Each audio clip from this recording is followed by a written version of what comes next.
And I know that we know that. And yet, there is so much more to learn and so much deeper to go. And I know that as we live our lives in light and love and wisdom and joy and beauty, and those things I forgot, that we know who we are.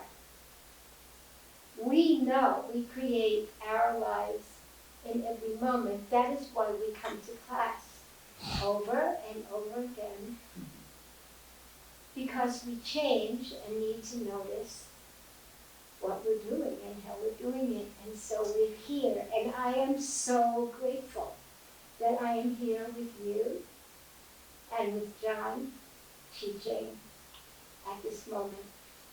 And so I let go with so much ease and so much grace, knowing that everything is as it must be, and so it is. Thank you, Michelle. That was lovely. Thank you, John. So let's talk about what we're going to do tonight. This is the third class, and the first week we didn't actually talk about the book at all. Last week we did the first 3 chapters. I think we had a great discussion around that, and all of that is available online. And I'm sure that people that are watching this recording are also aware that the others are online. This week we're going to talk about the 4th, 5th, and 6th chapters, which are called Rebuilding Your Life, You Determine Your Welfare, and the Power of Direct Emotions. All excellent conversations, and we're going to do that. A lot of what I've got for you tonight are direct quotes out of the book, and I've interspersed another few things in the midst of that we'll talk about as we go. But we're just gonna, just for fun, I'll let you know that I have no notes tonight. Oh. I know, but I have lots of slides. So they will be what's guiding me, and I think there's some great discussions. So what I want to do with these quotes is read them and then ask any of you that might have a thought about what that means, to speak into that. And we're doing something different tonight that we haven't done before. We're recording without me having a microphone on my head, and without us passing around the microphone, because it seems that this microphone system seems to be getting enough of the volume and clarity of the audio for us just to use it without. So we're testing it tonight. And then we'll of course ask our media director if that works, and if it doesn't, we'll go back to our old system. But it sure sounds like when we listen through this system that we're getting a nice recording. So that's what we're going to be working on. So when you speak up enough that it gets to these mics. Yes? Just where it picks up a lot of background noise. Okay, well, obviously, if it's picking up what people are saying, it's going to pick up any sounds in the room. So, It does pick up all cross conversation. all cross conversation and all results of having beans for lunch. So, thank you. Somebody had to laugh at that. All right, so there's where we are in class 3. All I got to do is turn this thing on, and it's going to work just great. There we go. So our first chapter is Rebuilding Your Life. It's an excellent chapter, and it has a lot of really interesting things to talk about. So our first quote from Dr. Holmes in this book is one that I want to challenge. Well, let's read it first. Man, as the Son of God, inherits the qualities and powers of the Father. I have no resonance with these kind of statements. But the reason that Holmes talked that way was that he was creating a bridge between traditional Christianity and metaphysics. And if he went completely metaphysical and spoke only in those terms, he would not have had the audience he had. And he was quite successful at bringing people from traditional Christianity into the science of mind philosophy. So much so that he brought a lot of ministers in from all kinds of faiths who resonated with what he was teaching and took it that way. So he did what was right for him at the time. I don't think that really works today. At least it doesn't work for me. And so I want to translate what I hear him saying here. So what I hear him saying here is that we as human beings on planet Earth are divine. The essence of who we are, the invisible creative force that we are, is the same force that created the universe. It's just a matter of scope. That we create at the level of our individuality, and the allness of God creates at the level of the universe, and it's all the same thing. There's no difference in how it happens. So he says that as being that divine presence, that we have the qualities and powers of that infinite presence. That there's no difference. The only difference is scope. And you could say that God as Father and us as the children of God would create a scale. Scale is the difference. So that's all that I think he's trying to say there. But because I asked you all to read that, I thought I really should point it out. So that's my interpretation. Anybody else have any thoughts on this statement? Yes, Jackson? You know, I have a big question about it because I'm a science of mind, so I'm looking for the science part. Mm-hmm. And this is a really big statement.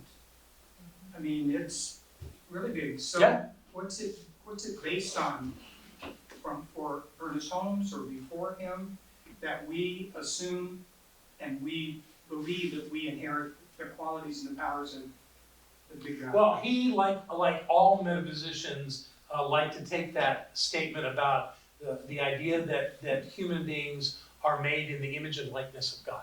And the traditional Christian Bible says that. But how that's interpreted is different for different people. So when he says that, when the Bible says that we are created in the image and likeness of God, it gives us a direct connection to the divine.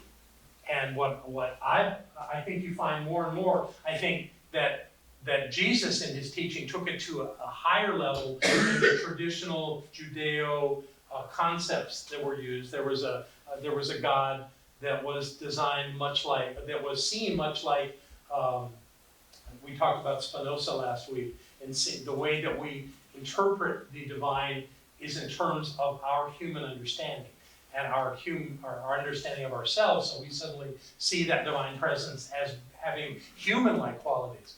But that it has to be the other way to work. It's got to be that creator and force of the universe shows up as us, so that God can know itself.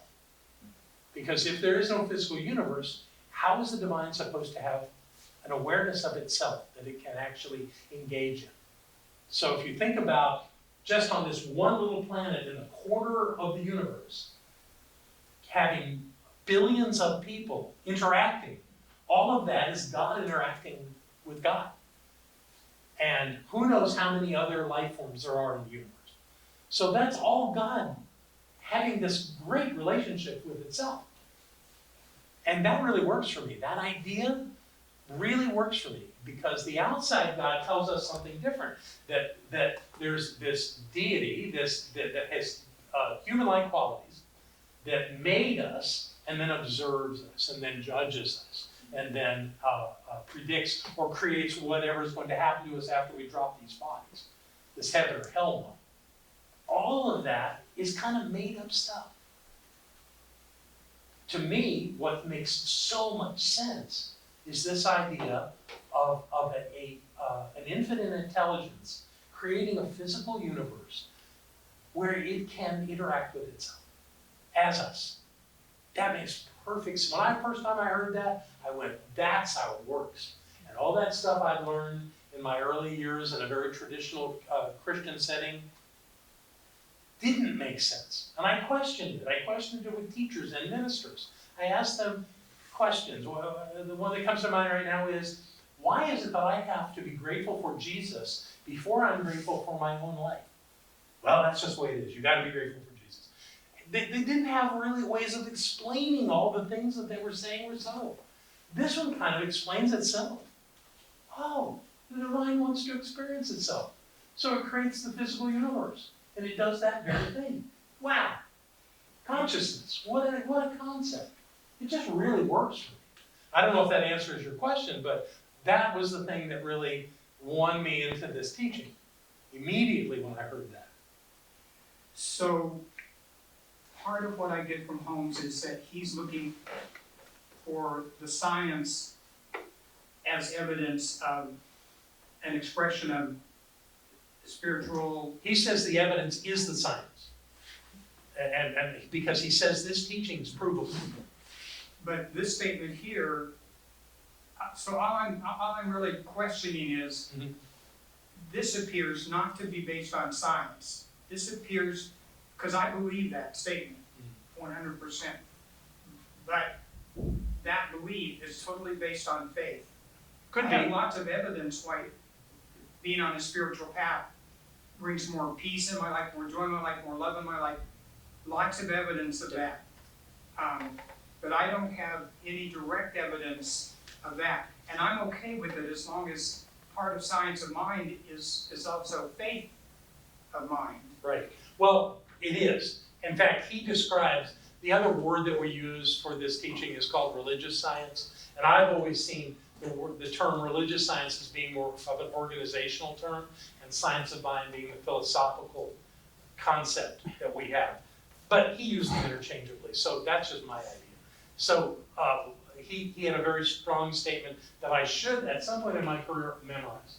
I'm going to have to paraphrase it because I can't. He said that the religious science is the culmination of the three things, which are science, faith, and philosophy. Science, religion, and philosophy. He says it requires all three of those to create this thing. So in the religious aspect of that, faith is a key component. So he goes, That would be faith. yeah. So you find faith in the religious aspect of who we are as a movement. It does require faith. You don't get it just I mean, everything about the concepts that are taught here are not based in science. The thing that's based in science is that we see that when we follow the idea of knowing what is true in our lives and seeing it and believing it to the core of our being, it shows up. That's where he says it's provable. Yes? So I learned it, I think, with what you're grappling with. One of the ways I learned that is if all is one, then the all is in the one. The one reflects the all. So if you can't be separate from God, then you can only reflect and express. If it is what we are, then we can only be what we are. So I think of it as patterns, that the patterns are repeating, and that's the science part for me. If the divinity is in everything, then the divinity is in everything.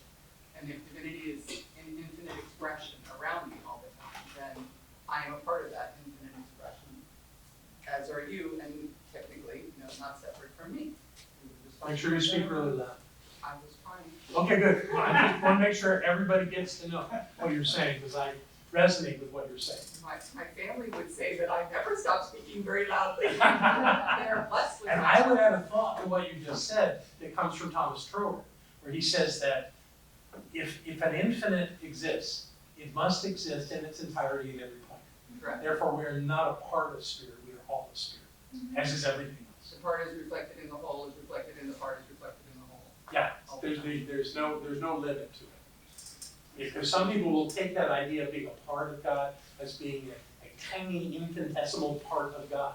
And the truth is that we're all of God. Good for us. Well done. Thank you. That was lovely. Michelle has. Yes, I Michelle. have a question. So when Ernest wrote this, the way the Bible was being read at that time Mhm. was that only Jesus is the Son of God. Right. Is that correct? Right. So just by Although that's not what Jesus said. Right. no, I understand. Right, but you're right. That's how it was interpreted Right. for Because I just studied the Course centuries. of Miracles, and it's different from all the Bible stuff. Yeah. So that in this statement, really, Ernest is making a very difficult statement to make at that time. I would say. Exactly. Even though to me, it doesn't go far enough Uh-huh. today. Right. But you're right, that this was bold in his day. This was very bold, but totally in alignment with what Jesus taught. Strangely, even though the Christian faith would not see that as speaking. Well, the Bible teaches God does not behold inequity. We behold it. There you go. There you go. Let's go on to the next one. Some degree of consciousness exists in everything because everything is some form of spirit, and spirit is intelligence. We talked about this last week. We talked about, I think I used the idea of a rock. And how a rock has to have intelligence, or it couldn't be a rock. Those molecules in that rock have to get that that's what they're to do. And all of them agreeing together and being all those molecules having the molecular structure they have allows that rock to exist. That's intelligence. Now it doesn't stop there, but everything has intelligence. Therefore, intelligence is equal to the divine. Therefore, everything has that presence in it, has it. Pretty simple and direct statement, but important to know. That the presence is everywhere and always. Even in the people we don't like. Did you have a thought? Yeah, I always had this thought that rocks and things and everything else had intelligence or had consciousness of some sort.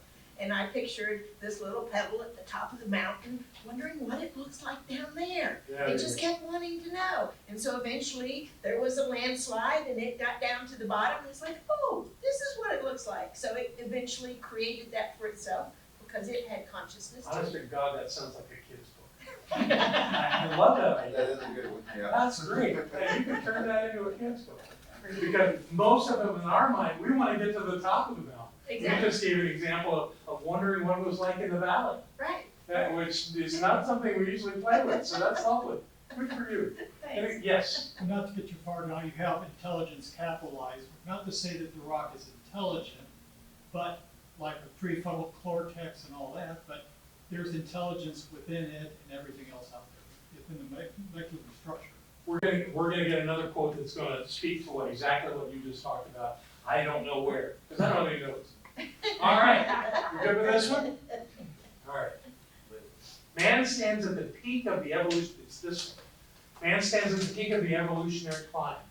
He is now a self-conscious individual, which means that he not only knows, but he knows that he knows. I love that idea. It doesn't make us better than the rest of the universe, but it means that in this particular environment, on this particular planet, we're the ones that are self-conscious. We are conscious of ourselves. We know that we know, which sets us apart from everything else on the planet. I mean, my dog knows things.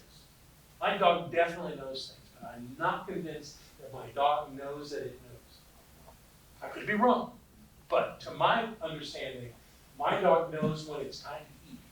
My dog knows when I'm coming home.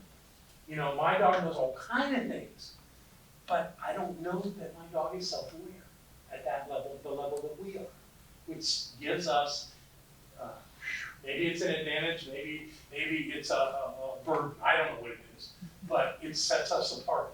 Doesn't make us better, doesn't make us more God than anything else on the planet. But it sets us in a place where we can have this conversation. Okay, any other thoughts about that statement? Pretty clear. Okay.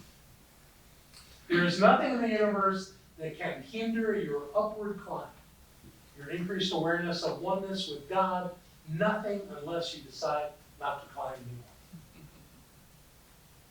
Nothing stops our growth in our awareness of the presence, except us. We're the only ones that can do it. So as long as we want to do it, we get to do it. And there is no end to that journey. I've often told people, and we'll talk about this in the next class on spiritual mind treatment, about the first step of treatment, where the whole task of the first step is to know the presence.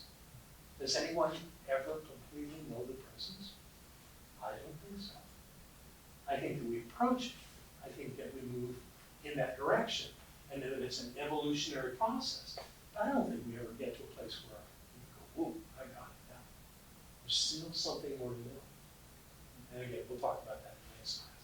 But this right here says that to me, that it's our job. Nothing can be in our way. In fact, I would suggest that the challenges in our lives are simply telling us to know who we are in a higher, more clear way than we did before.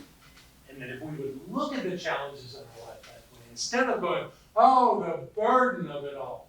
This is so hard. Oh, I'm so unhappy about it. No. No, whatever it is calling you to get who you are, which is the evolutionary process of knowing who we are at a higher level and in a clearer way. That's what life's about.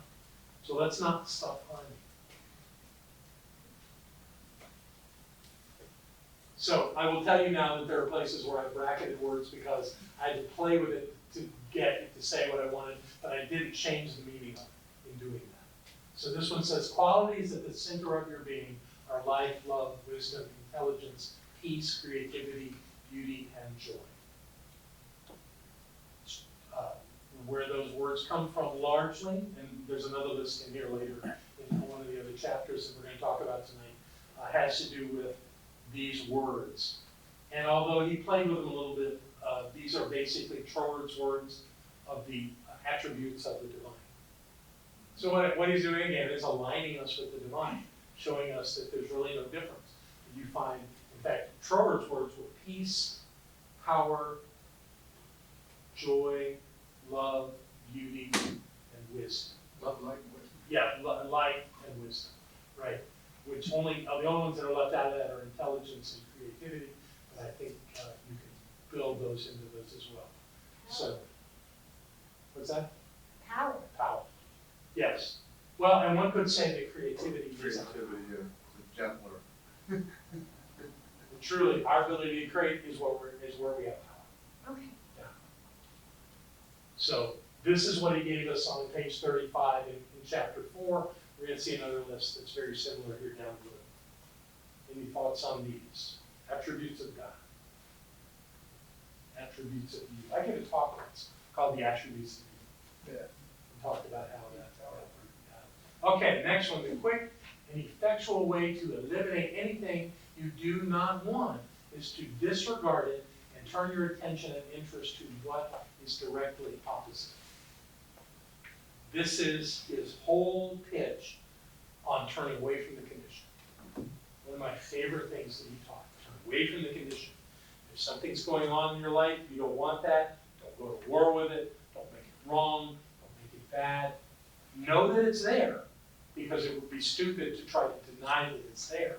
It's something in your physical world, some condition, some circumstance, some outcome that has occurred. Now, I'm not saying to run away from it. I'm saying to turn away from it. Don't give it energy. When you worry about a problem in your life, when you struggle with something, you're making it stronger. You're giving it your attention. You're spending time focused on what you don't want, and you're going to get more of whatever you focus on. So the idea here is that he wants you to do is to turn away from that. There's something going on that you want to eliminate from your life. The way to eliminate it is to start it. But it's virtually impossible to just not give it energy. But you're going to give something energy. You're going to have an interest or a focus or something going on that you have to focus on, that you have to give attention to and energy to. And if it's not that, because if you try to just ignore it, it will keep creeping in. It has to. That's how your mind works. Try to have a problem and try to not think about it. It doesn't work. Try to not have it show up in your dreams. Not going to work. It's going to keep showing up. And that's not the problem or the condition. That's you. That's because that's how our minds work. So we have to give our attention to something else. And the thing that we want to pay attention to is the thing we want. Some of you remember a talk I gave years ago with the balloons. Mm-hmm. That was my turn away from the condition talk. And what that was, the way we set that up was we had a bundle of balloons. These were helium balloons, so they all were on strings and they were batched together. And we called them the condition that we no longer wanted. And I played with it. I remember it at one point by mistake, I hooked it. And even though I had a little weight on the bottom to keep it from floating away, I hooked it and it started to go with me. And pretty much it looked like it was just this dark cloud over my head that I couldn't get away from. And I said, that's what will happen in life, is that it'll stay with you as long as you give it energy, as long as you give it attention. And the idea is you must give something else attention and turn away from it. So I let it go, and I would look away from it, and Barbara would bring on stage a small bundle of colored balloons. And I would say, that's what I want to pay attention to. And then she would pull out of her pocket a pin, and she would pop some of the balloons, not all, just a few. And I'd be looking at these other balloons, and I'd be so excited about these colors and about what this meant in my life, and how I was giving all of my love, attention, excitement, enthusiasm to these wonderful balloons that were something that I really wanted in my life. And while I'm doing that, she'd bring in about as many balloons and put them down together with the others, and they'd kind of merge into one. And then she'd go and pop a few more balloons. And we would go through that 3 times during my talk. And at the end, I mean, as it came to the end, she would go and she would pop the last of the balloons, and everybody would cheer, of the dark balloons, and everyone would cheer. And at some point in my talk also, I would stop her and put my arm around her and say, I want you to know that this is the law. And when I did that talk at a Silmar, it got a roar. Because what that meant was, it's the law that acts according to our focus and gives us more of what we're focusing on and gets rid of what we're starving and not getting any attention to. And when we do that, our life turns around. So what would be the kind of thing that would be about? I'm not bringing in enough money to pay all the bills. Big bundle of black balloons, right? But I know that has been the case, but I'm no longer thinking in those terms. I'm thinking, I have opportunities to be creative in my life, to bring in more income. I have opportunities to have things happen spontaneously in my life. Or whatever it is, I'm focusing on the colors and the excitement and the enthusiasm of life. And what I'm starving is the idea that I don't have enough.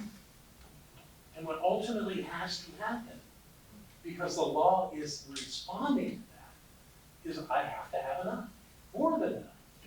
But that's my job to do that. Because if I keep looking at those other balloons and going, I don't have enough, I got problems. If I do that, I just get more of that.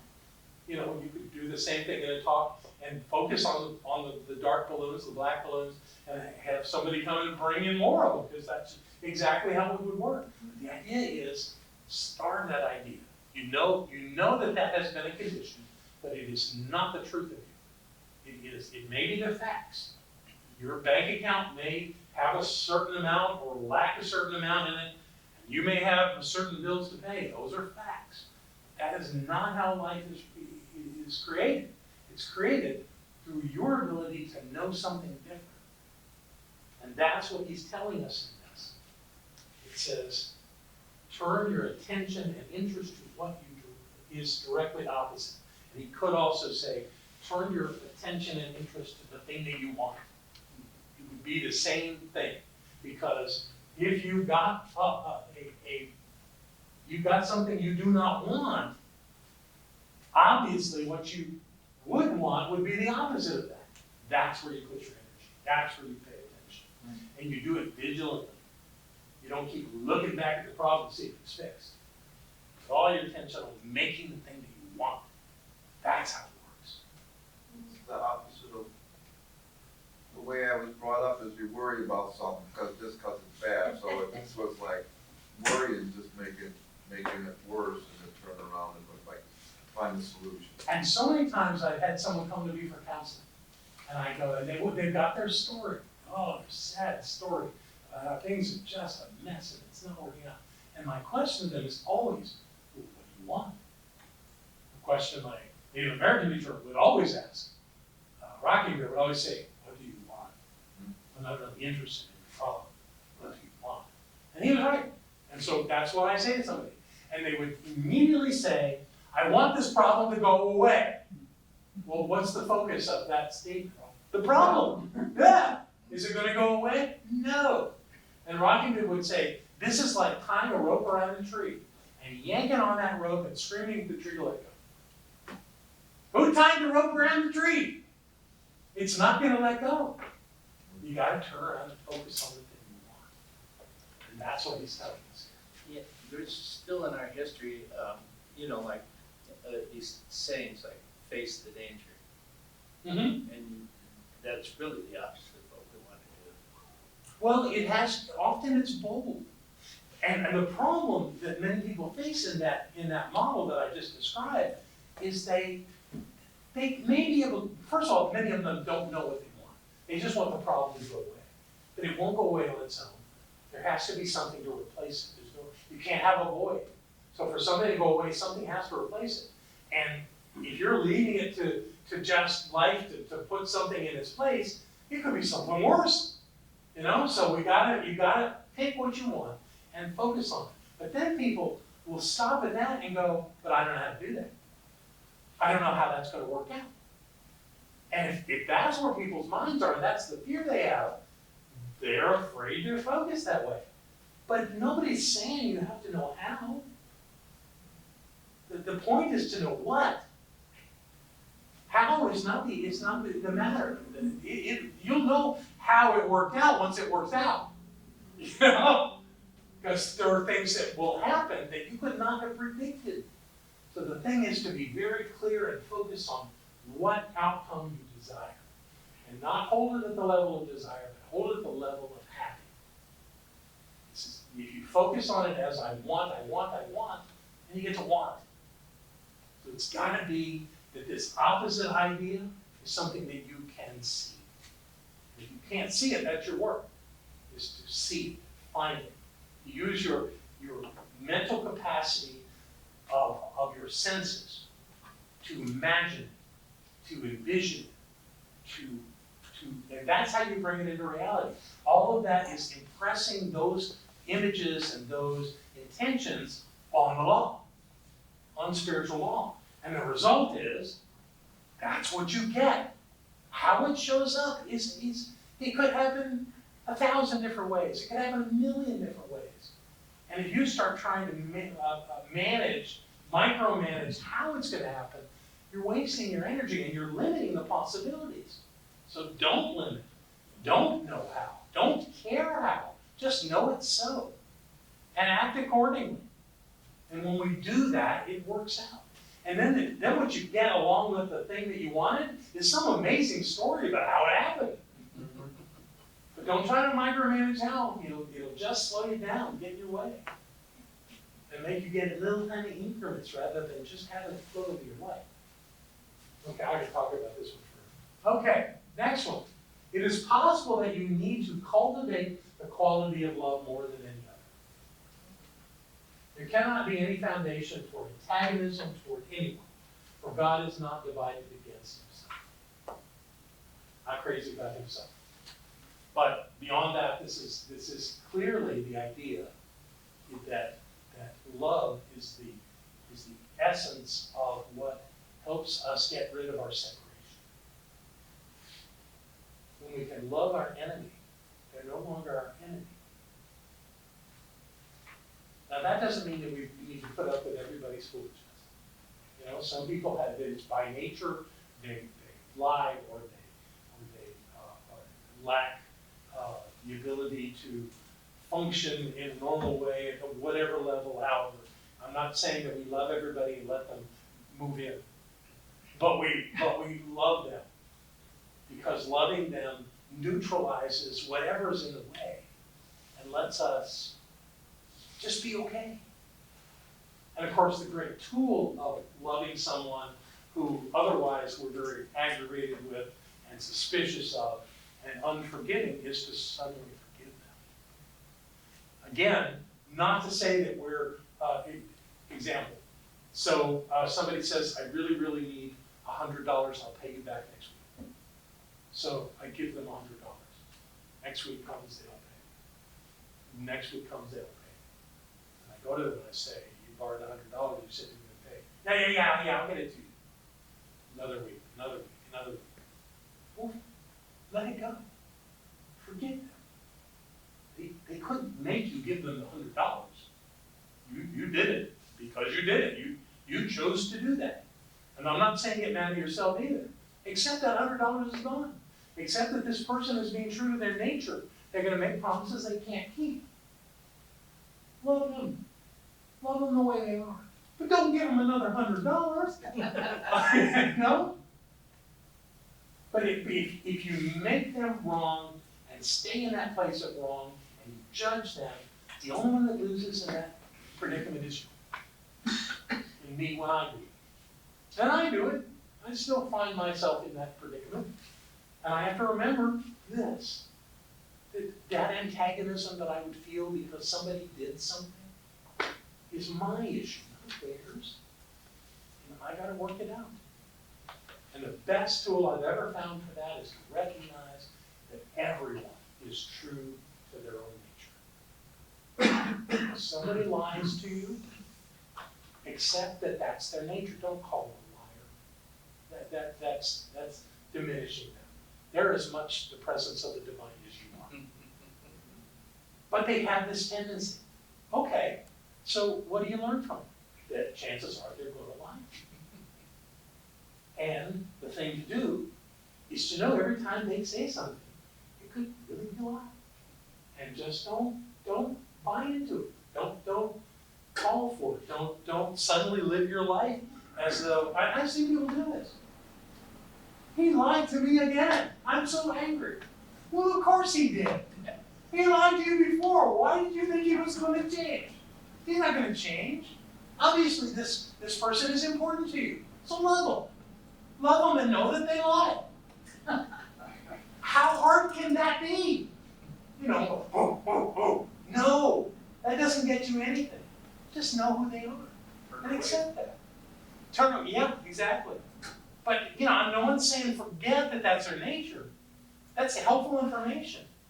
In fact, knowing that and experiencing it once helps you love them. Because you have no expectation that it's going to be different. So you don't find them wrong. They're just being who they're being. That's the nature of who they are.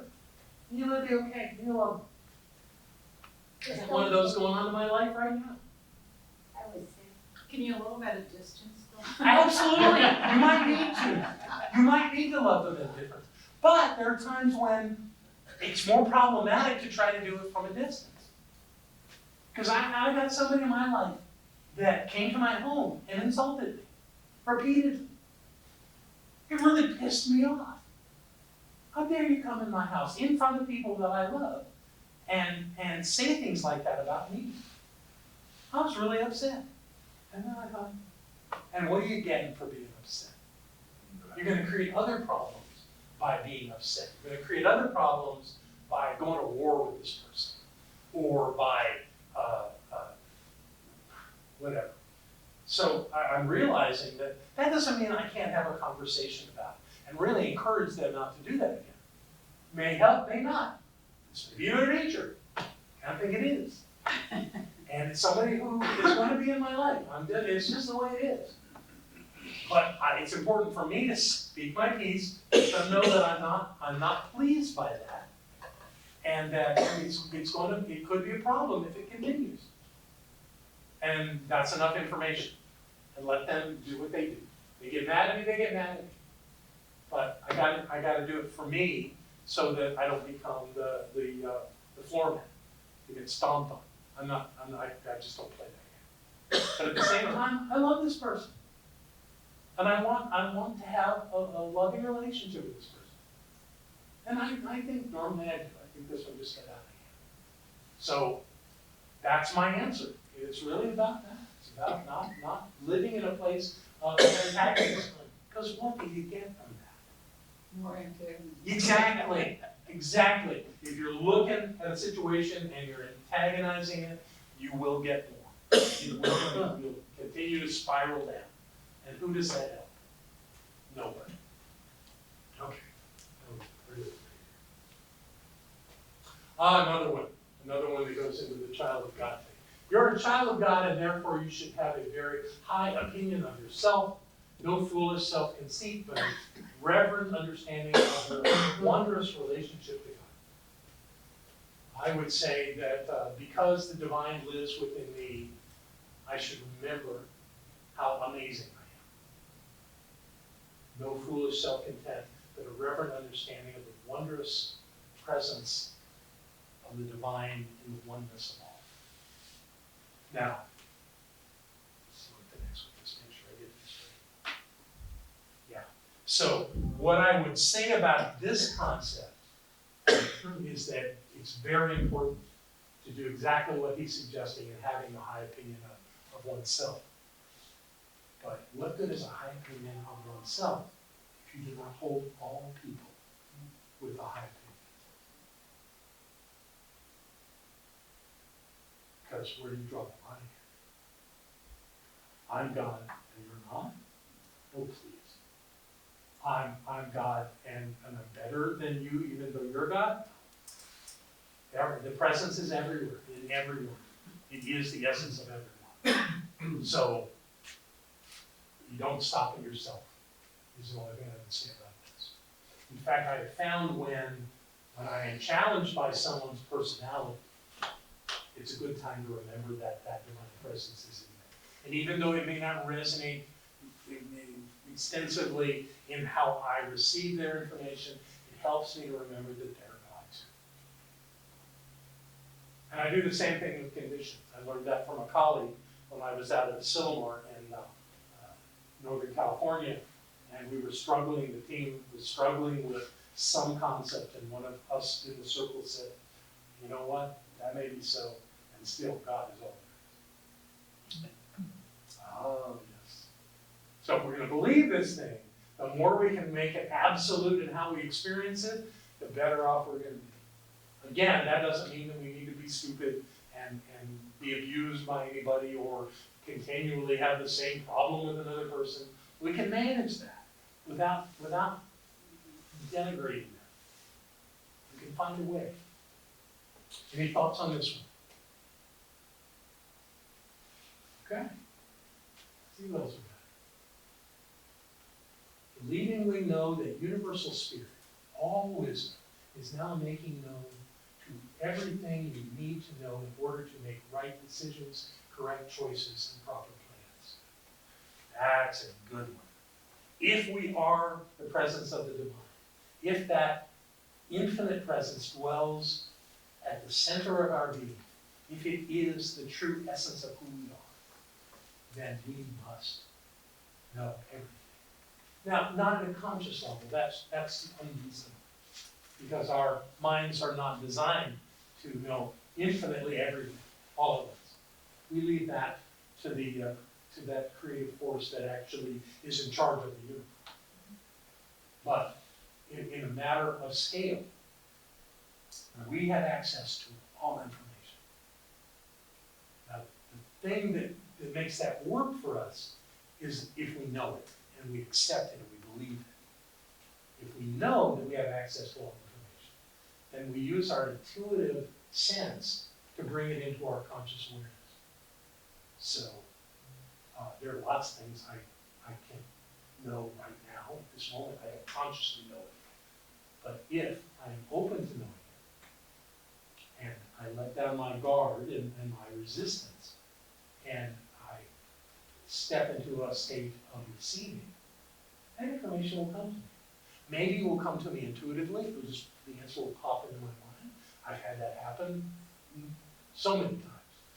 But then maybe I get a call, and somebody shares something, and that's the answer. Or I get something in the mail that tells me, maybe I watch TV, and the show I'm watching, there it is. I've had that happen. There's no limit to how information shows up for us. But it's really not coming from somewhere else. It's coming from us. Even if someone else is saying it, it's still coming from us because we are open to it. According to Barbara, we put it there. Well, there you go. I would go with that as well. We do put it there. So we create the mechanism, but the path to that is being open to receiving and having, and not being resistant. Because I might in my life have just anguished over not knowing, which just reinforces my not knowing. Whereas if I'm open and saying, no, this can come to me, this can awaken in me, I can know exactly what to do. I can know exactly the next step. I can know everything I need to know in right order to make this happen. If I really, really believe that, it just starts showing up. What do you want to say? Well, that's great, but then the next step is discerning the correct information not being confused with our ego minds or anything else. The message we want to hear may not be. That's a really good point. That's a really good point. And what my experience is of that is that I get information sometimes unsolicited. And I ignore it. And then soon after I'm going, I heard that. I knew that was the thing to do it, and I didn't do it. You know, and getting on yourself isn't really the answer. The answer is, okay, you didn't do it that time. How about you listen next time and actually give it a thought, give it a consideration, instead of not thinking it. You know, so you're absolutely right. But what I find is that I don't, in that way, I don't get a lot of misinformation. I do get misinformation from people when they think they know the answer to my problem. You know, because everybody's got an opinion, and that's lovely. But if it doesn't resonate with me, I know pretty quick that that's not the path. And I stay open to the direction I want to go. And ultimately, it shows up. It always shows up. Whatever information I need, always shows up. And if you believe that the information you require always shows up, you're the portal. You just open up and it shows up. Why would it not? You're impressing that thought on the law just like anything else. So why wouldn't it show up? It has to show up. You'll find what you seek. Yeah, because what you seek is seeking you. So why wouldn't it show up? It will. But in that moment of not consciously knowing, we get in our own way. I don't know. Well, sure you do. You're just not giving yourself a chance to know out loud. You know, at the level of conscious awareness. But underneath it all, it's all there. The answers are all there. Nothing's stopping us. So like you said, John, is how that information comes to you, you have to be open to it. You can't ignore it. You have to be very open and accepting, because you don't know where the message is going to come from. Well, that's the ease-filled way. I think the pattern probably continues to present itself to you in more and more. That is often. Clarifying. Oh, that's really good. That's really good. Patterns. Yeah. How many times have I said, okay, you're the third person to say that to me. It's time to start really paying attention.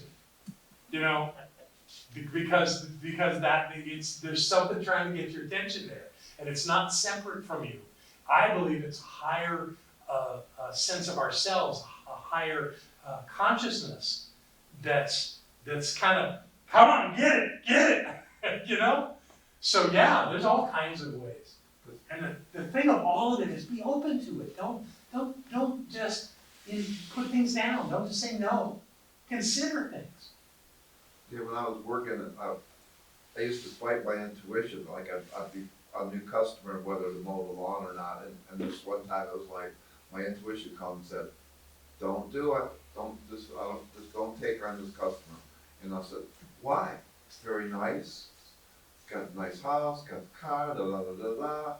And something happened that I shouldn't have taken that lawn. Did you do it? Did you take the I lawn? took the lawn. Okay, and then it didn't work out. And then he didn't pay. That's because he puts all his money in his nice house and his nice car. So that was, for me, the lesson is like, when that little voice, because I was thinking, the ego has a lot of voice. My ego has a lot of voice, and my intuition has a whisper. And I'm learning to listen to the whispers. Right. Yeah. To listen to the still quiet voice. Mm-hmm. Yeah. Sure. Why would truth need to be screamed at you? Yeah. Sometimes I think it may is. Mm-hmm. But normally I think you're absolutely right. It's the one that It's got it's a quiet little wee Yeah, voice. it is, but it's powerful, isn't it? Yes. Yeah, that's great. John? Yes. So I just recently had an example of this listening that I just want to share real quick.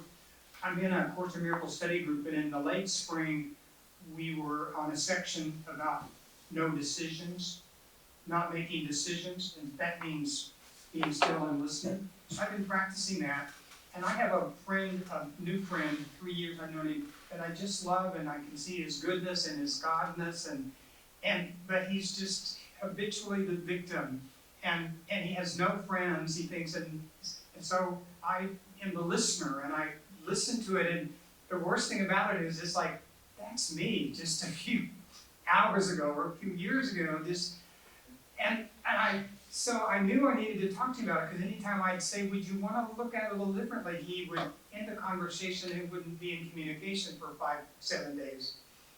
Something that simple, would you be willing to look at it a little differently? Yeah, that would be just that I challenged that there was another way to Well, he consider what is happened. here. highly invested in his Absolutely. story. And what I saw in the 3 years, he's not read one book, he's not studied anything. He doesn't he's want not to. a teacher, and so, no, he's not making progress.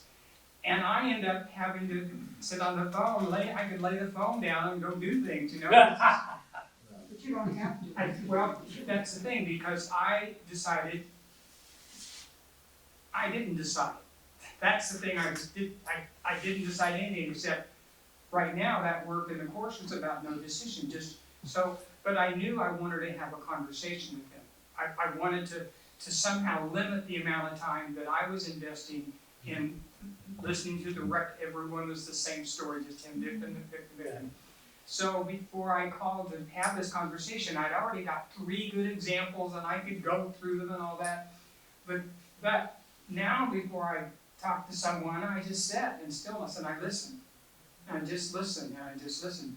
And what was so amazing was, so I called him and he picked up the phone and I said, John, I'm calling you because I need to let you know something, and that is that I can't be the kind of friend you want me to be right now, and I need you to know that. Now, I didn't make those words up. I didn't have those words. That summed the whole story up. It was a matter of choice that I can't be the person that listens to it all that anymore. And that was so much wiser and so much more complete without listing these. Or trying to fix it. Yeah. Because fixing them, folks like Right, that, and it just came can't do through it. so Can't fix it. boom. So, Good for you. what's that? How did he respond? He said, I hear you. He said, I hear you. I don't know that he heard all that was saying, because underneath of that was, I love you so much that I'm not, Yeah, I can't support you. I love you so much that I'm gonna listen to what comes through me when I'm with you. Because if there's any place I need Spirit's help, it's with this situation. There are plenty of people in the world that think that friendship means that you'll put up with their stuff. And Yeah, true. yeah, Many people yeah. are that way. Yeah. And they're really needy and they're really victim people and bless them, they're actually entitled to be that way. But Yeah. you don't have to be a part of it. The words you used were brilliant. You made it about you, not him. That's how he could hear you. Yeah. If you had made it about him, he would have been angry. So good for you. That's lovely. And what I have also found in life is that some of the most important lessons we learn from other people is how not to be. Right. So you were learning, when you were going, that's how I used to be, he was reinforcing that you've made changes in your life that support you. And when you got that as far as you could get from him, it was time to set it down. And he was, it sounds like he was quite graceful in setting down, calling and having these conversations. Good for you. Well done. That's great.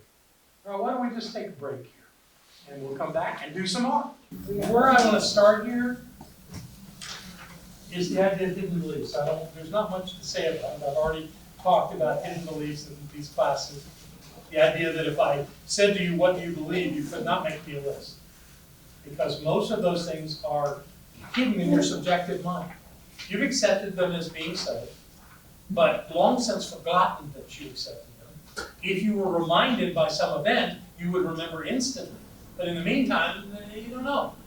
So the way this works is that you have things that you haven't thought about for years on different topics. And this is an exercise to help you maybe uncover some of those. It asks you to answer or to speak to 7 different topics in your life. What about things that you held as a child? The story that I always tell about childhood beliefs is that when a parent sees, when a child sees parents arguing, they create the belief that people in a relationship argue. And they go out and, as a young adult, and they find, or even a teenager, and find somebody to be in a relationship with that they can argue with, because they think that's what a relationship is. And so that becomes a hidden belief. It affects every relationship they have. And that's just one simple example of something as a child that you could accept as a belief and have buried in your consciousness until, but yet have it creating conditions in your life again and again. So those are the things. We've got the second one is on work and career, the third one is on relationships, the fourth one is health, the fifth one is love, the sixth one is sex, and the seventh one is about happiness. So I want to invite you to take this home and to ponder these things and see what you come up with. We don't really have time to do this in class, but this is something, and then bring it back next week, and we'll see if there was any, like, that came out of that. Yes? One question is that, the number one is beliefs I hold for my children are still functioning. So Yeah, the beliefs that you haven't let go of. Well, don't go find a belief that you have let go of. Let's look and see if there's something. And the way that you find hidden beliefs is by looking at your life today. And what are around that topic? Well, and the first one's a little different because it's about what you picked up in your childhood. But what's not functioning in your life? What are you challenged by? And you could be pointing over there and say it's all about that thing over there. But the truth is it's about you, because it wouldn't be an issue for you if it wasn't about you. So this is not about making anybody wrong. I think it says that in that opening little paragraph there. This isn't about blame. This isn't about fault. It isn't about bad. It's simply about looking and seeing if you can find something. So play with it. Give yourself an hour or two during the week to just review this. And don't just look at it once. Look at it 2 or 3 times. And see if there's things that pop for you. Sometimes it's on the second or third round that something shows up. So give it a try, see what you get. Yes? So these have to be hidden, might not be something I've become aware of in my adulthood, or? Well, So let's say something like work, I say, well, work's always really hard, but then I said, okay, I realized that years ago. yeah, so look deeper than that. Okay, The stuff you worked out, there's not much to do. gotcha. But, and again, all right, if you want to talk about work or career, what are your thoughts today? Because chances are those are the thoughts that you've had for a long time. And some of them, here's another thing, it doesn't actually say find bad beliefs. Gotcha. It could be any belief. Ones that work or ones that don't seem to be supporting you. Either way is fine. But if you can find something that is worth changing, that's the gold. That's the precious thing in this exercise. So don't just find things you like. Consider that there may be something that's worth finding that maybe you could change. So just an exercise for you to do. We'll talk about it next week. And I've said enough about that. So, what else do we have to talk about? We got 2 more chapters. Chapter 5 is called You Determine Your Welfare. Interesting concept. What does Holmes say about that? He says the difference between a fact and truth is a fact is something that is evident and concrete, and truth is that which is everlastingly is, whether we can see it or not. Can anyone give me an example?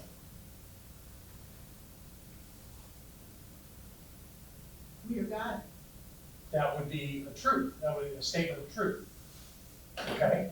All right, because it's that way whether you're aware of it or not. Exactly. It's the truth whether if you're following this teaching, that resonates with you, that's easy, but we know that that's the truth for all people in all conditions.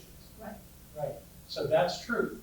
Facts, the interesting thing about facts too, and let's use the example of the circle and the sections. So the top is the invisible presence of the divine, the middle is the law, and the bottom is the physical universe. Where is the truth? Well, the top. It's in the top. Where are facts? In the bottom. Because they all relate to some condition or some physicality. And the thing about facts is they change. Facts are not eternal or everlasting. Facts have to do with this is the way I see it now. And he calls it concrete. So it's not like it's not real. It is real. It's a real fact.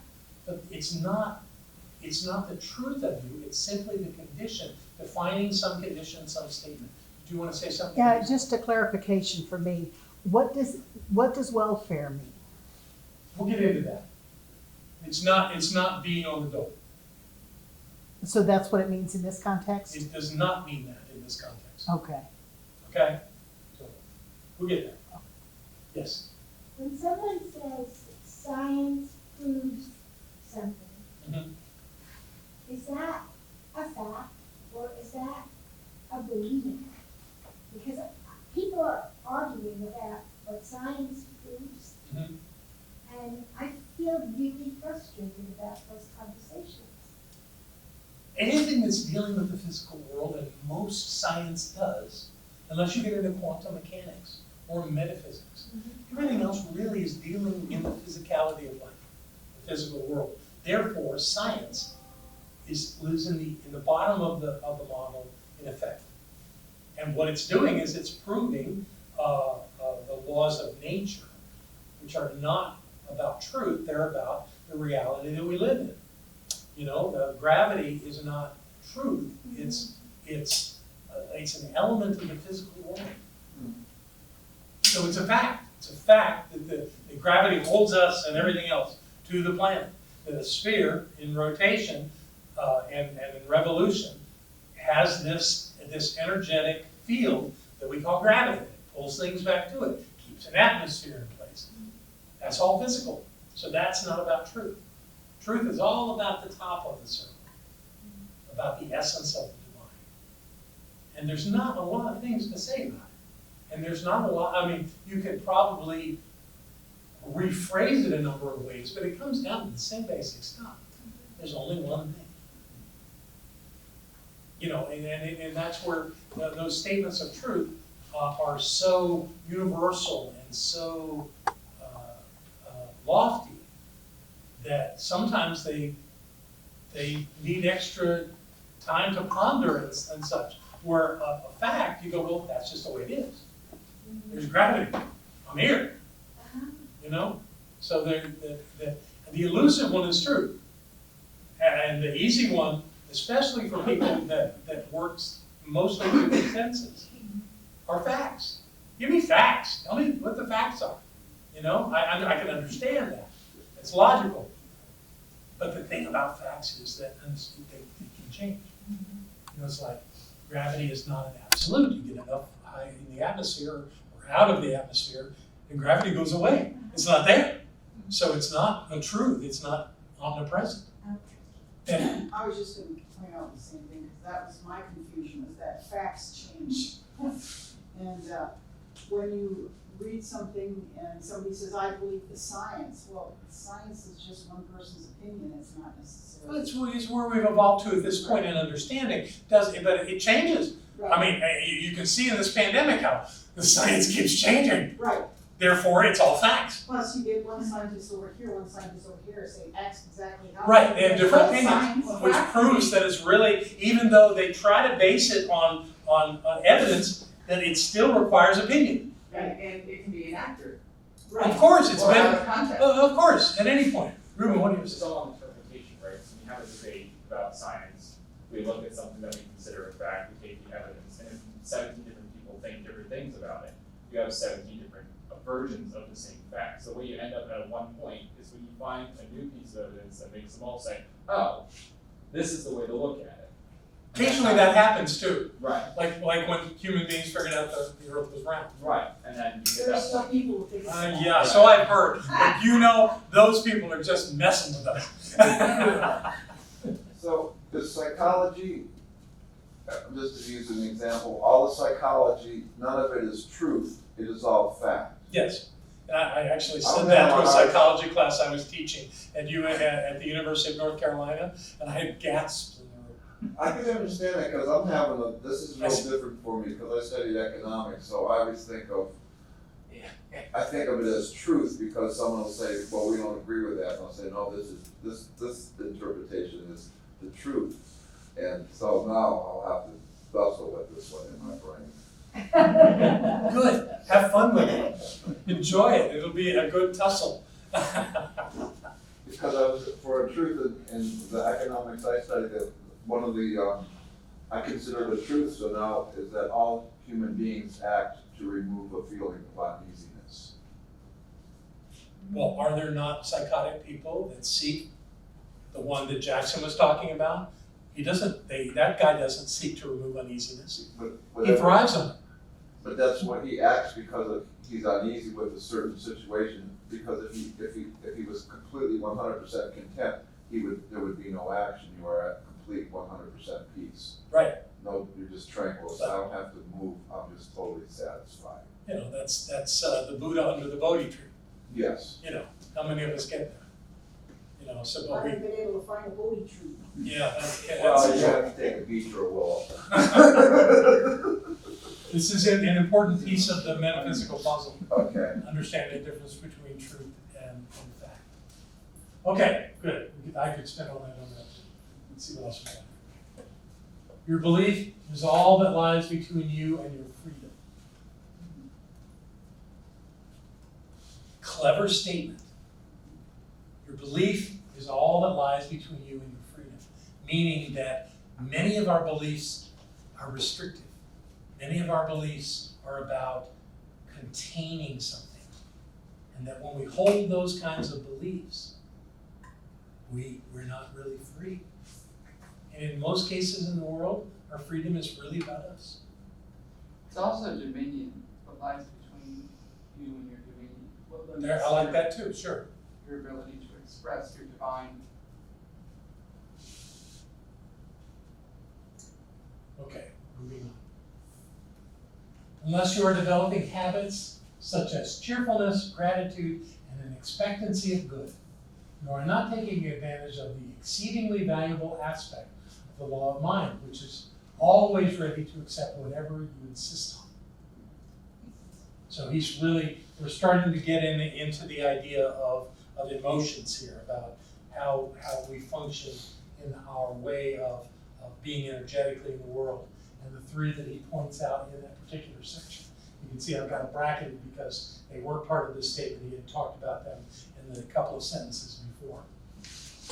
But the idea is that when we're cheerful and grateful, and we have an expectancy of something really working out in our lives, we have a much higher possibility of experiencing that in our lives, the things that we want. So, and we'll talk about that more. That's what really the third chapter is about, that we're talking about tonight. But the role of emotion is really important in how we're creating the outcomes that we desire.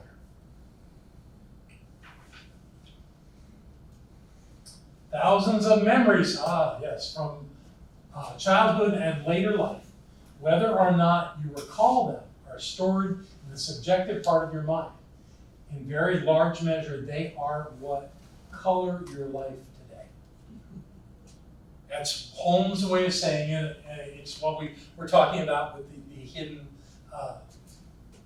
beliefs exercise, is that most of the things that are creating your life are hidden from your conscious awareness. And that's why people go, this terrible thing happened in my life. And I say to them, and that came out of your consciousness. No, it didn't. I never thought that. But you did at some point in some way, or your actions were in alignment with that idea. You've done something that has brought that into your life. None of us had anything going on in our life that wasn't somehow in our consciousness. No exceptions. And that's a good thing. That means that we can't be victimized by a condition. We created it. We're bigger than it is. And if we don't want that condition, we can change it. Anybody want to challenge me on that? You're scaring me, man. No. I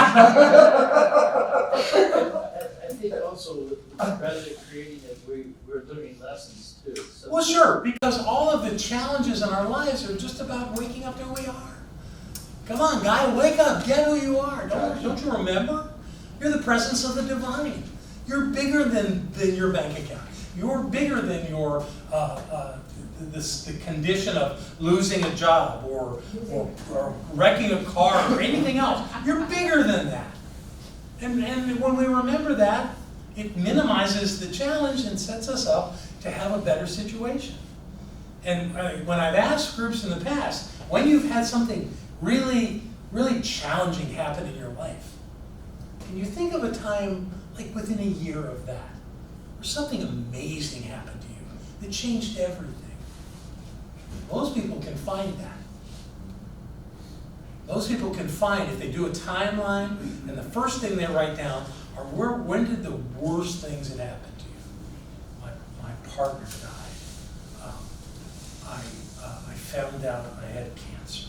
Whatever it was. Did not something after that happen that really made a difference in your life? It may seem totally disconnected from it, but it was the path. And going through the fire in our lives is what creates the opportunity to be up on the summit. It creates those moments. It's all connected. That's a good way of phrasing it when you said, well, I mean, I was thinking when we did the fire walk, is to go internally to see, for me was, and you just said it, is how do I get yeses and nos, how do I shape my walk? So it's the same as the issues of, we're walking the fire and we're looking for how do we communicate with ourselves? Sure. How do we make the decision whether to walk the fire? Or ain't gonna do that. And people that are stymied Right. by the fire, by the challenge in their life, they get to live with that. You know, and that can be hard. But those that get through it celebrate and have this amazing experience. You know, even if the fire kissed them, they did it anyway. Right. You know? And sometimes we get wounded through the process of the fires in our lives. Okay. Sometimes we have things that hurt, but we get through it. And that's the important thing. Yeah, good stuff. Okay. This is a powerful class today, John. Thanks. Okay, this is not in the book, but it really came to me at this point in my life. Can you change your attitude even though your memories stay the same? Absolutely, yes. How? By seeing it from a different Perspective. point of Yes. Yeah, view. yeah. Perspective. But it's the same memory. You've just reframed it. Right. Yeah. That's so powerful. What do you want to say? Well, it's not even so much for me reframing it as recognizing that when my stepfather came into my life and told me I was not good enough and I wasn't this and I wasn't that and so on and so forth, and I chose to believe that, nobody held a gun to my head. I might have only been 15 years old, 16 years old or something, but I had a mother that believed in me and loved me, and I could have gone to her and said, why am I all of a sudden a bad kid? But instead, I chose to believe what he said, and I punished myself with it for many For many years. And then I came here, started learning this stuff, and all of a sudden it's like, oh, wait a minute. I'm the creator, and nobody held a gun against my head, so I created this situation for myself, and I've been living it all of these years because I was hanging on to that perspective. Mm-hmm. I'm unworthy. And how are you about that now? Out the door. Good for you. What are your thoughts of your stepfather's deceased? Nope, He's nope. still around? Yep. And What would you say now with what you know about why he did that to you? he was a military man, and that was the way they did things. Break you down and then build you up. Well, he never broke me down enough, I guess, to start building me up. But, you know, at that Do time. you think perhaps that those things that he was putting on you were things that he thought about himself? Very possible. There you go. Very possible. That's what happens. Yeah, because he had another family, you know, beforehand, and all the kids And just didn't no like him. relationship with him at all. Yeah. Yeah. So at some level, he felt like a failure. He felt like he hadn't done his life well, and he took it out on you Right. because you couldn't fight back. And also because he didn't know how to actually give it to me as a lesson Yeah. so that it would help me. Sure, he didn't know how to do that. Yeah. You're right. Right. So he did what he knew how to do, and Yeah. it was very unskillful. Yeah. And it created when you embraced that, it created years of discomfort in your life. But now you're beyond that. Right. Fantastic. Yep. That's how to do it. And it doesn't matter whether it takes a day or 2 decades, 3 decades. It doesn't matter. Whatever it takes, you know, because time is just an illusion anyway. And he has been able to push my buttons, but Michelle agrees with you. thank you, Michelle. But I've gotten to a point now, within just the last couple of weeks, where I really have no doubts and no fears, and I'm so looking forward to going to see my family again, to know that I can stay in the place of, no, I'm not that 15-year-old anymore. Good for you. I know who I am. This is who I am, and they get to know that too. If they want to, And yeah, You know, they and you don't, choose not to know that, and but there's I nothing you get can to do. know that. That's when what's I'm with important. them. That's what it is, Right. you know. good so, for you. yeah. And you model that way you see yourself to them. They may get it, they may not, Exactly, but it doesn't change who you are. right. Good for you. That's lovely. Awesome. Good for you. Okay. Another question. Can you accept that your life is perfect even though you know you've made mistakes? Yes. Yes, Troy. The previous slide, I was just wondering about the possibility of just rewriting, altering, editing one's life and memories. Oh, absolutely. Yeah. And that's the reframing I was talking about. Yeah. Because you can hold on to memories, and they may have been factually accurate, but what good does that do you to continue to think that and remember that way? When something happens as a child, you don't understand, but you accept it, and it hounds you until you address it and figure it out that I was a child. I didn't know what I had it all wrong all these years. Let's see what really happened here now as an adult mind. And Barbara would tell you to just rewrite your memories.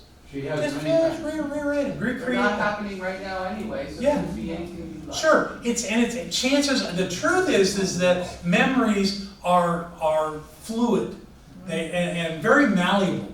And especially when there was this big problem in my life, the more times I tell people about it, the more times I relive it in my memory, in my mind, the worse it gets. Oh, God. And the only way that I know to deal with that is to change your mind. And changing your mind changes the story. Constant editing. But when Barbara told me about how the circumstances of her family and growing up, for the first time I had nothing to complain about the way I grew up. Before that, I was convinced I had a terrible childhood. Hers trumped me so much that I did. Don't you know we all came up? And then I was around her sister, and I kind of prodded her sister. I said, you know, Barbara's told me about some of these things that happened when y'all were children. And she'd say, I don't know what you're talking about. I had a beautiful childhood. And she wants to believe that. Doesn't that make life a little easier? I mean, what good does it go back to rehash how nasty things were when you were a kid? More than that, it opens doors that would be closed Yes. without the positive reinforcement. Right. You can't, the consciousness doesn't allow as much. Fill your life with joy. Fill your life with love and light and beauty. Don't fill your life with the fact that it was hard. Being a kid's hard. You know, growing up is hard. And you know, it's not just about economics. I know kids who had everything they wanted. They were miserable because they didn't feel loved. But they had so much stuff. They drove beautiful new cars, but they were jerks because they were lost in it. You know? So there's no, did some people have lovely childhood? I'm sure they did. Ruben's having a lovely childhood. Did I just save myself on that one? But it's up to us what we want to do with it. And we can play with it any way we want. We do not have to live according to the memories of being in pain and being done wrong. It does not serve us. So the answer came from all of you. Thank you. And God made grandparents. So What did you say? does any God made God made grandparents. Oh, I think grandparents will do most of the time. you know why grandparents and grandchildren have such close bonds? What is it? They have a common enemy. Very good. Can you accept that your life is perfect even though you know you've made mistakes? Well, yes, of course you can. Because the perfection of your life is not your actions. The perfection of your life is that your thoughts were created into your experiences. That's perfect. And the beauty of that being perfection is that at any moment you can change your thoughts. That's why it's so important to see your life as perfect. It's not perfect because you liked everything that happened. It's perfect because whatever you think into your life, which you impress upon the law, becomes your reality. That's perfect. And when you live according to that understanding, you get the life you want. All right. This is that other list, and this one actually aligns more perfectly with Troward, where he says, what you really are is life, love, wisdom, peace, power, beauty, and joy, which are exactly the 7 that Troward stated, just in a different order. And I don't think the order, there's no hierarchy to the list. So those are the things. Life, love, wisdom, peace, power, beauty, and joy. That is the essence of who we are. Yay. Okay. Remember that one very important trait of mine in its action as law is obedience. It creates without question. I like to say that the law loves you so much, it'll take whatever thought you give it and bring it into your life. Even if it's a pile of poo. Whatever it is that you're thinking, that law will do. It doesn't care. It's obedient. That's why they call it subjective mind. It is subject to your thoughts. It has no agenda. It is not going to tell you, oh, you really don't want to do that. It's not going to tell you, wouldn't you like more than that? It won't tell you anything. It'll just say, okay. It's so reliable that way. Isn't that good to know? That it can't betray you. The law cannot betray you. You can count on it. It'll bring you exactly what you think. A little scary, but at the same time, it means that if you get something you don't want, you can change your thought and get a different result. Yay. Be confident and happy in the knowledge that it is entirely within your right, your power, and your ability to discard and remove the ineffective thought patterns of the past. You can. You have the right, the power, and the ability to discard and remove. You don't have to keep any of that crap. Your life is better than that. You're the presence of the divine. Now that doesn't mean that all that didn't happen. It didn't. It all happened. So what? The only one that can make it wrong is you. We've all done things we're not proud of. We've all said things that we wish we hadn't said. We've done things. So what? That doesn't change the fact that the presence of the divine dwells at the point of us. And that at any moment, we can clean that up and do it a different way. It's like that perpetual forgiveness. Now that doesn't mean that I think that's not, I call it a flaw. I really don't have the authority to do that. But I find in the Catholic Church, when you go to confession, and the priest absolves you and tells you to go say some memorized words, that somehow that does it. But there's something to it in that you confessed it, you said out loud, hey, it's what I did. And somebody tells you, you're okay. Just go do this. And pay attention. Not bad. It's sort of how it works. Go my son and sin no more. Yeah, like that ever happens. But you can affect everything that's going on in your past. And does that mean that it never shows up again? That somebody doesn't say, hey, I heard when you were 18, you blah, blah, blah. That can happen. Okay. Just another phase, another skin, peel of the onion to just work through and go, I'm still okay. In fact, that's just like any other challenge, is there to help you remember who you are, which is greater than whatever you did. Okay. Finally, chapter 6, and we've got about 8 minutes. The power of direct emotions. I believe in emotions. I think they are so important to how we live our lives. So let's see what Holmes says about it. Every privilege brings its corresponding responsibility. What the hell does that mean? Well, I believe that the privileges of our lives are knowing who we are. I believe that Most people on the planet don't know how this works. They, in this lifetime, will never hear how this works. This conversation that we're having, most people just will never know that. They will always think something less than that. What a privilege to have this information. But with it comes responsibility. That if we're going to learn this stuff, if this is important in our lives, we got to use it. If we don't use it, we squander it. And if we squander it, what was the point? So that's how I interpret that particular statement. Let's keep going here. How is the creation of your successful life like tending a productive garden? I'm sure some of you have heard the analogy of a garden and the teaching center, and what the three elements are that we use in this creating a garden. That the top would be the seed, the center would be the soil, and the bottom would be the producing plant. And that's how it works.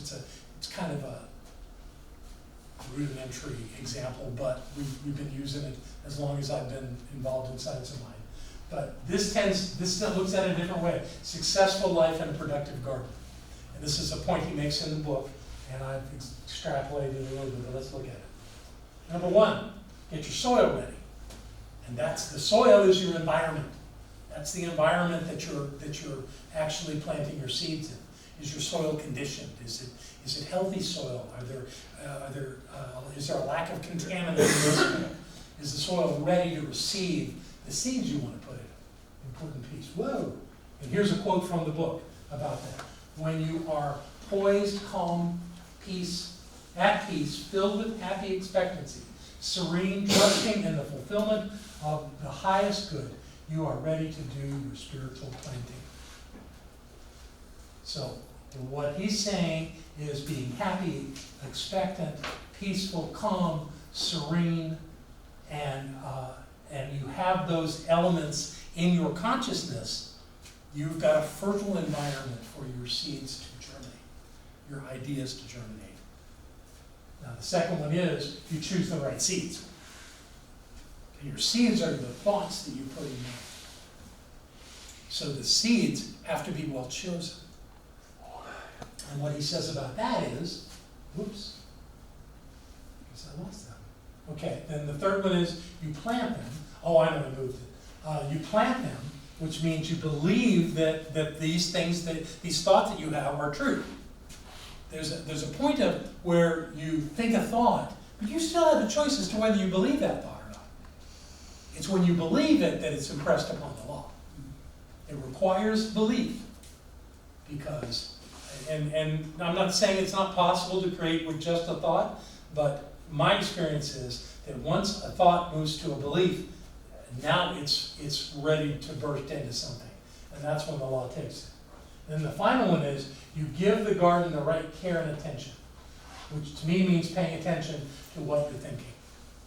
Think about what you're thinking. That's what makes the difference. And here's what Holmes says about all that. The soil of the garden has no power or inclination to reject weed seeds, while accepting the flower and vegetable seeds you've chosen. So you can have these lovely thoughts about what you want to create in your life, but as you're planting them, are you also planting, I don't know that I can do this? Are you planting, I think my family's going to get in my way. I think this great idea I've got for my work, that my boss isn't going to like it. Those are weed seeds. And if you're planting those at the same time, you're going to get a really weedy garden. Now, the quote in the book, if you go to page 53, doesn't say weed seeds or flower and vegetable seeds. I added it that way because it just made better sense to me. But the point is that the garden doesn't care. It'll grow whatever's there. It'll grow anything. And the law will take whatever you give it and turn it into something in your life. So pay attention to what you're thinking. And if you get those thoughts that something could go wrong, that something's not right, that you don't know how to do this, you get those kind of thoughts, kill them. Kill them right away. Pull those weeds. Pluck them out right away. And Barbara teaches that by saying that the second thought is more important than the first thought. That if you have a thought and you go, whoa, that's not what I want. get rid of that one and create another thought. And if you do that, the second thought has the power. And you just annihilate that first one right away. So pay attention to what you're thinking. And be willing to change what you're thinking. Don't just say, okay, really change it. Change it on the spot. And it doesn't matter who else is there. Maybe you're in a crowd, maybe you're by yourself. It's the same thing, it's your thought. If it's something you want, keep it. If it's not, get rid of it right away. Oh, John? Yes, sir. Thich Nhat Hanh always said that when you plant your seeds, let them be. Don't dig them up. Don't get curious. Yeah. Or don't dig in the soil, seeing if it's germinating down there. That's right. Because you'll kill it. You'll kill it. Yeah, just keep moving. That's a good one. That's good. Smart guy. What is the most destructive weed seed you can plant in the garden of your mind? Kudzu.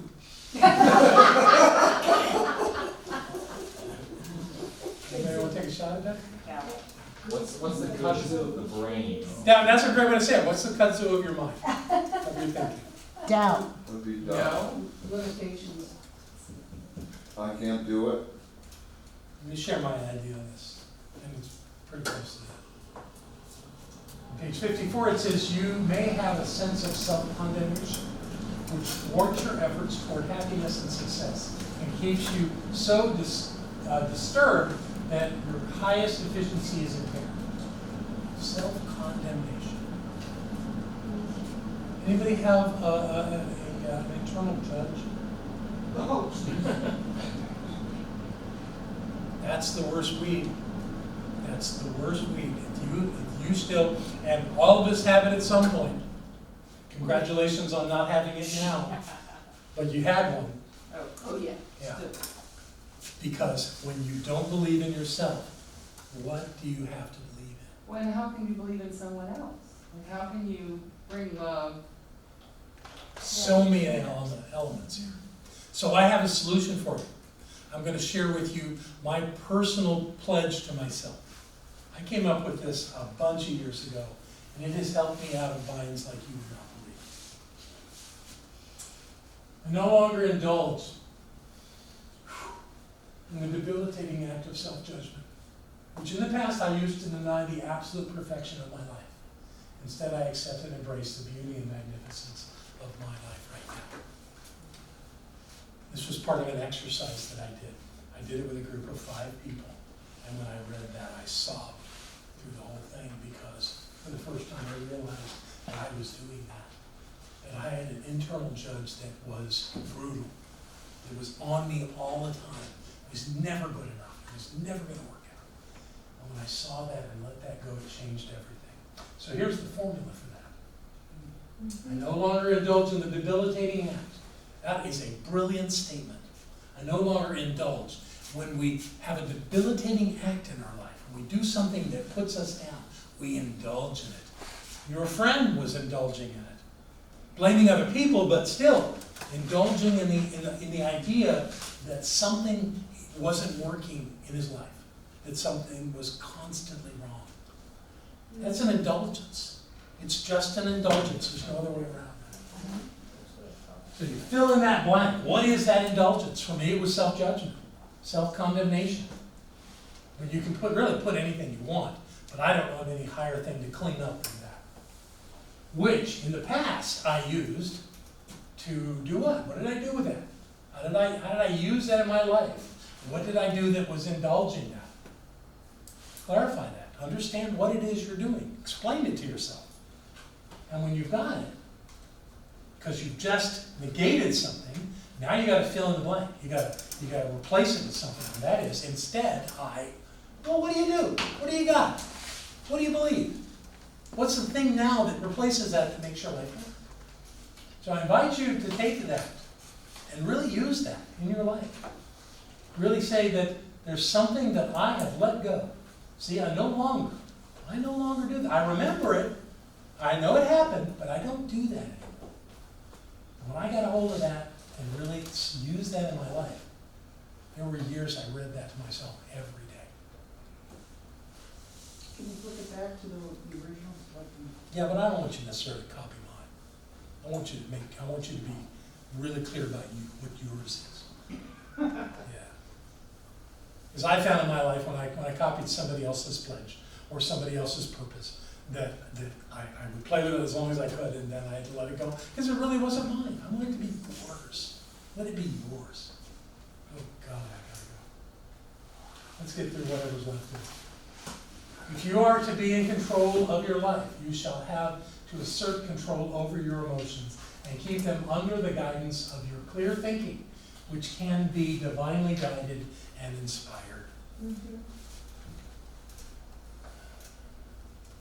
That is a brilliant statement. I could spend an entire night talking to you about emotions and how they impact your life. You've got to keep your emotions light. Emotions are energy. They're vibration. And when they're heavy, they hold you down. And sometimes there are heavy emotions that are helpful. Grief can be very helpful when you've lost something. It fills that void for a time. You don't want to stay in grief, but for a time that can be very helpful. But you don't want to stay in the heavy emotions. They're exhausting. Anger, fear, upset of any kind is heavy and hard. You want to keep your emotions as light and airy as you can, because the creative process of the universe loves that lightness. It moves through it quickly and gets you to where you want to be. How do you do that? Listen to music. What's You choose your emotions. Most of us think that our emotions just happen. Some people even listen to their emotions and watch their emotions and feel their emotions to know what's going on. No. That's leaving it to your ego and to something that isn't you. So you must choose your emotion. You must say, I will not be angry today. I'm going to be happy. That's why Barbara had us for years in that sanctuary saying, today is a happy day. Today is the best day ever. Because that's the lightness you want. So you choose it. You get up in the morning and you choose it. I'm going to have a joyous day. I'm going to have a fun day. Whatever you want to call it. But make it light. And do it. Do what you say you're going to do. That's the only way I know to do it. I think we're out of time. This has been a good one. All right, so I'm going to take these baskets right here and do a little blessing. Then we'll pass this around real quick. You're here enough that it doesn't matter. So what I know is that presence, that power, that beauty, that glory of life is right here, right now. It is in and has each of us. And we have come to this place tonight to remember this, to remember the truth of our lives, that we are magnificent beings of love and light and power, that we're clear, and that we're making a difference in the world, certainly in our lives and the lives of those we love.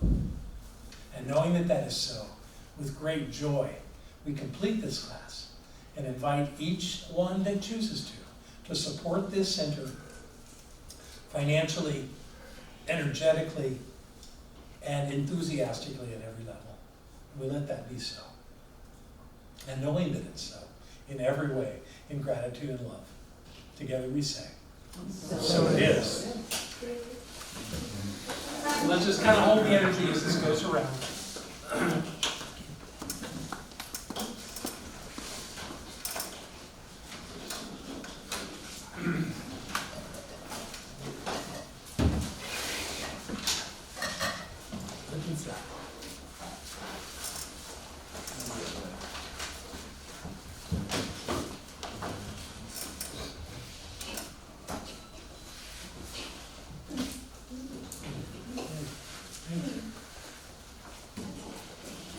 So I know these gifts are blessed.